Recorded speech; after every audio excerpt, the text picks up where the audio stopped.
Hi! Gagawa po tayo ng fruit salad today. Samahan niyo po ako. Una, meron tayong grapes, lettuce,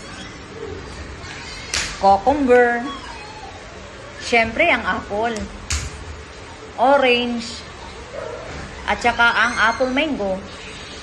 Hiwa-hiwain mo lang, halo pa isa-isa para maganda naman tingnan. Wala pala akong pan-dressing ngayon kaya itong gagamitin ko. Dagdag na lang pag kulang. Ito na, slow motion pa yan. Tapos i-mix mo lang. Mix. Okay. Tikiman time.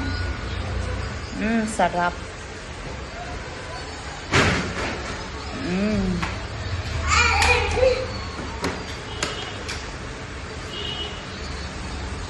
Sarap talaga kumain pag fruits. Okay na okay. Salamat sa panonood. Sana masaya kayo. Bye-bye.